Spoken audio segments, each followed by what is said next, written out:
बोलिए श्यावर रामचंद्र भगवान की जय। श्री हनुमान जी महाराज की जय। महर्षि वाल्मीकि भगवान की जय।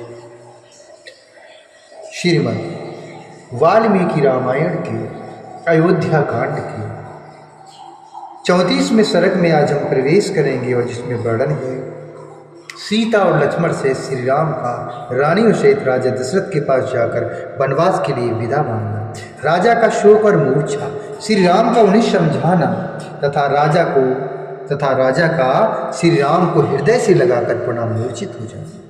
राजा का श्री राम को हृदय से लगाकर पुनः मूर्छित हो जाना। जब कमल नयन श्याम सुंदर उपमा रहित महापुरुष श्री राम ने सूत सुमंत से कहा, ततः कमलोपत्राक्षः श्यामो निरूपमो महान् उवाच रामस्तं सूतं पितुराख्याये मामिति। उवाच रामस्तं सूतं पितुराख्याहि मामिति। साराम प्रेषितः क्षिप्रं शन्तापि कलुषेन्द्रियं प्रविश्य नृप्तं सूतो निःश्वसन्तं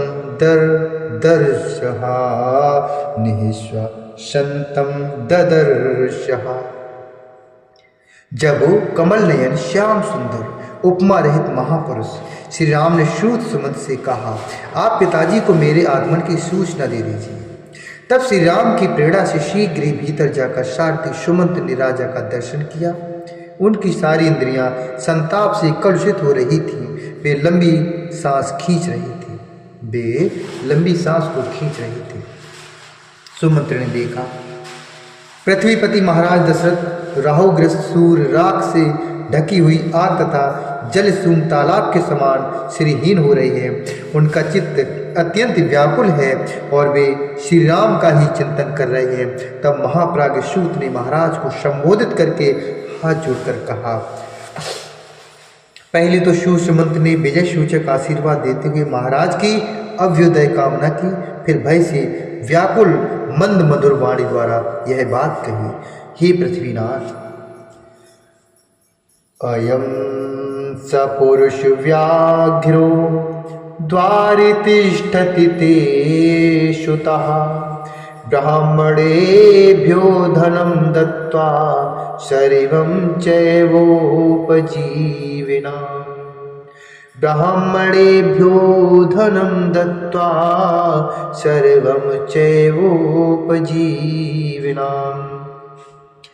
शत्वां विपश्यतु भद्रं ते रामः शक्तिपराक्रमः शरीराणि श्रद्धि आपृच्छय त्वामहीदानीमिद्दृच्छते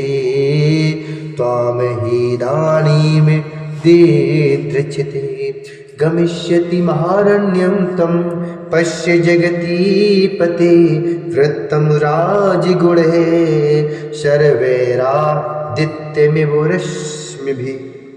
हे पृथ्वीनाथ, सुमंत्र ने कहा, हे पृथ्वीनाथ,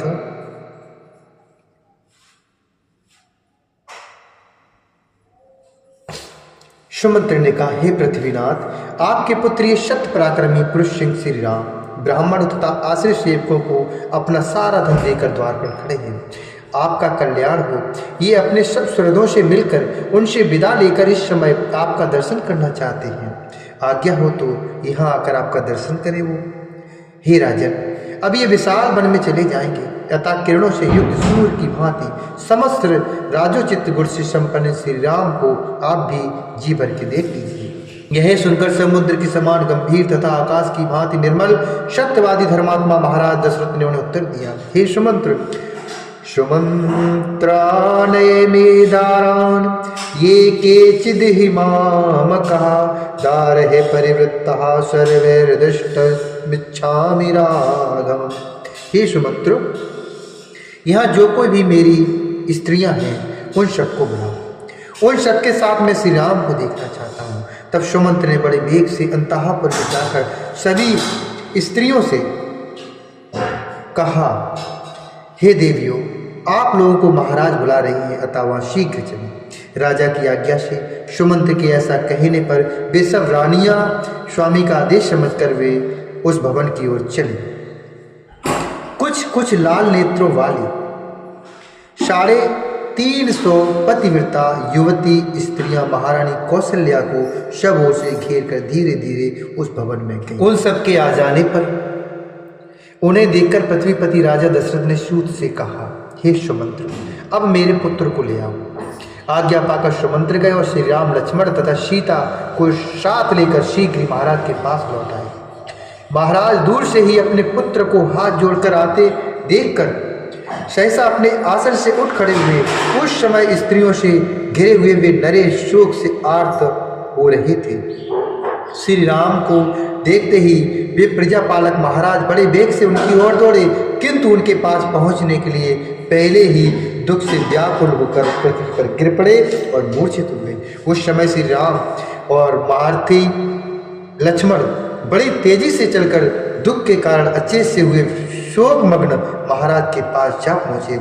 इतने में ही उस राजभवन के भीतर सहसा आभूषणों की ध्वनि के साथ शस्त्रों स्त्रियों का हा राम यह आर्त नाद गूंज उठा।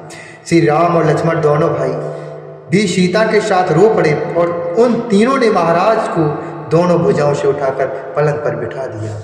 शोकाश्रु के सागर में डूबे हुए महाराज दशरथ को 2 घड़ी में जब फिर चेत हुआ, तब श्री राम ने हाथ जोड़कर उनसे कहा। भगवान बोले, हे महाराज,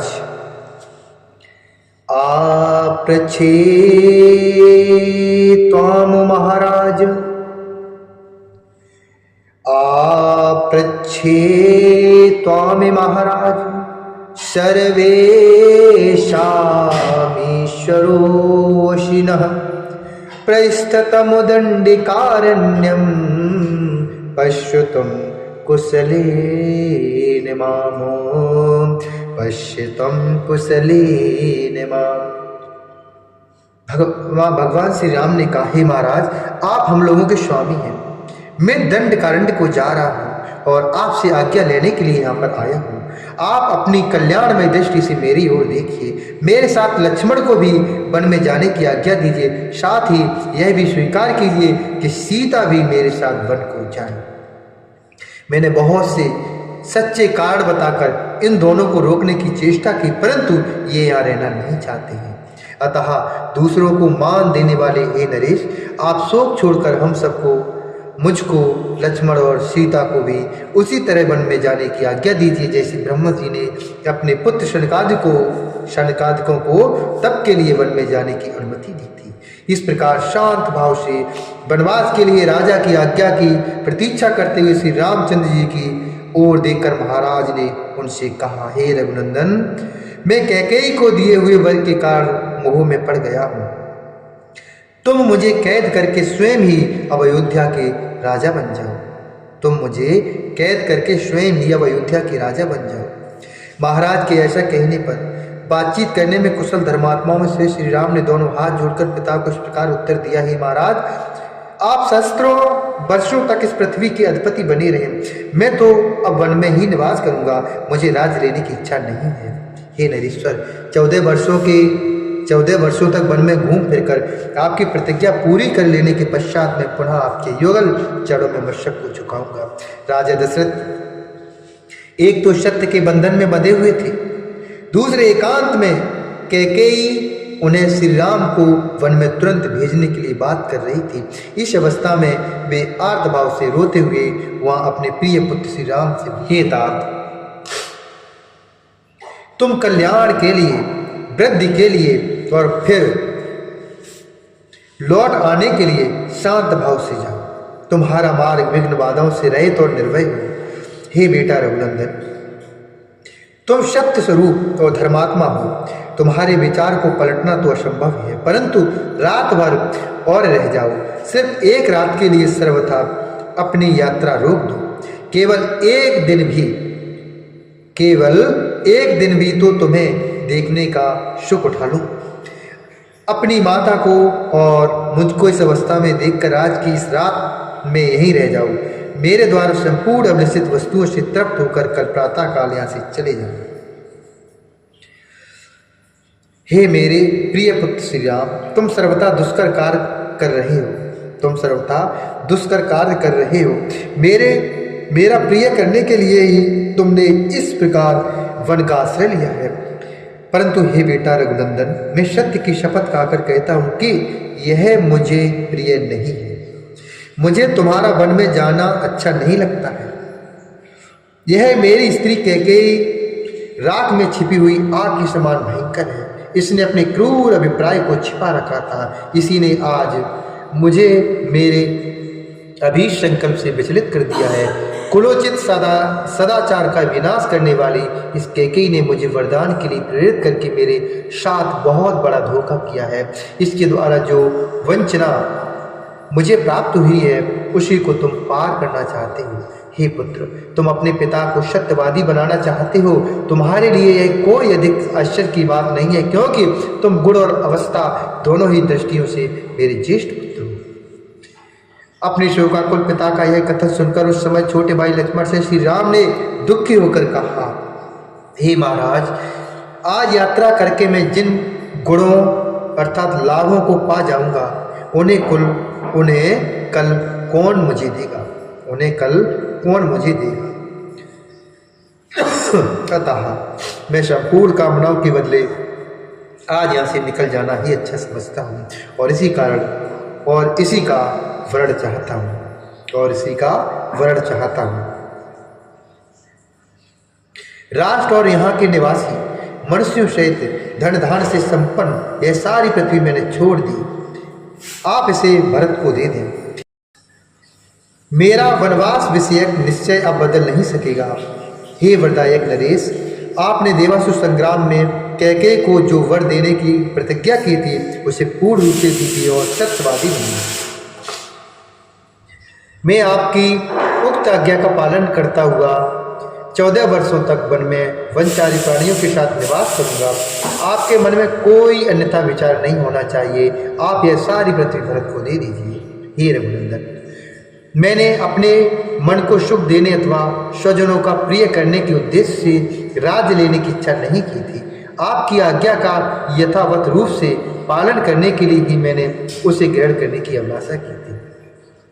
आपका दुख दूर हो जाए, आप इस प्रकार आंसू ना बहाएं।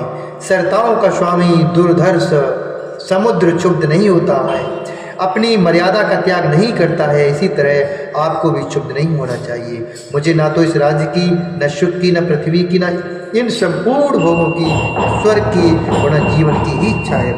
हे पुरुष शिरोमणि, मेरे मन में यदि कोई इच्छा है तो यही कि आप सत्यवादी बने, आपका वचन मिथ्या न होने पाए। यह बात मैं आपके सामने सत्य और शुभ कर्मों की शपथ खाकर कहता हूँ। हे तात, हे प्रभु, अब मैं यहाँ एक क्षण भी नहीं ठहर सकता, अतः आप इस शोक को अपने भीतर ही दबा दीजिए। मैं अपने निश्चय के विपरीत कुछ भी नहीं कर सकता। हे रघुनंदन, कैकेयी ने मुझसे याचना की कि राम, तुम वन को चले जाओ। मैंने वचन दिया था कि अवश्य जाऊंगा। उस सत्य का मुझे पालन करना है। हे देव, बीच में हमें देखने या हमसे मिलने के लिए आप उत्कंठित न होंगे।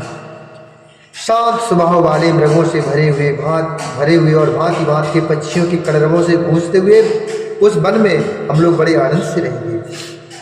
हे तात, पिता देवताओं के भी देवता माने गए हैं, अतः मैं देवता समझकर ही पिता अर्थात आपकी आज्ञा का पालन करूंगा। हे नृपश्रेष्ठ, अब आप यह संताप छोड़िए।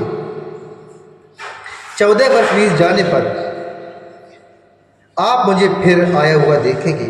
हे पुरुष सिंह, यहाँ जितने लोग आंसू बहा रहे हैं, इन सबको धैर्य बनाना आपका कर्तव्य है। फिर आप स्वयं ही इतने विकल कैसे हो रहे हैं? यह नगर, यह राज्य और यह सारी पृथ्वी मैंने छोड़ दी है। आप यह सब कुछ भरत को दे दीजिए। अब मैं आपके आदेश का पालन करता हुआ दीर्घ काल तक वन में निवास करने के लिए यहाँ से यात्रा कर रहा हूँ। मेरी छोड़ी हुई पर्वत खंडों, नगरों, उपवनों सहित इस सारी पृथ्वी का भरत कल्याणकारी मर्यादाओं में स्थित रहकर पालन करें। हे नरेश्वर, आपने जो वचन दिया है वह पूर्ण हो।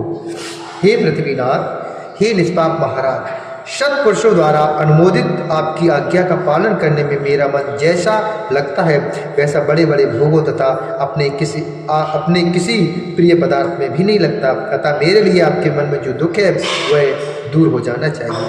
हे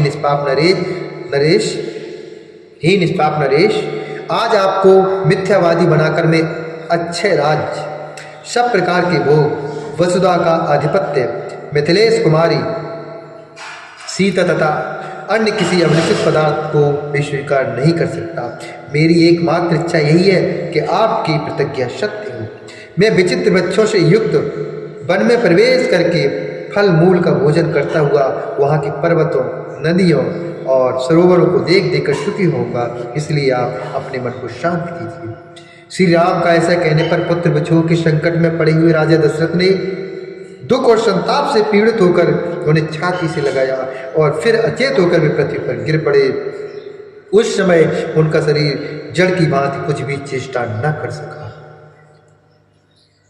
यह देखकर राजरानी कैकेयी को छोड़कर वहां एकत्र हुई अन्य सभी रानियां रो पड़ी। सुमंत्र भी रोते रोते मूर्छित हो गए तथा वहां शब और हाहाकार मच गया। इत्यादि श्रीमद् रामायणे वाल्मीकि आदि काव्ये अयोध्या कांडे चतुस्थ सर्गा। इस प्रकार श्री वाल्मीकि नर्मदास रामायण काव्य अयोध्या कांड में 34वां सर्ग पूरा हुआ। बोलिए श्री रामचंद्र भगवान की जय। महर्षि वाल्मीकि भगवान के श्री हनुमान जी महाराज की जय।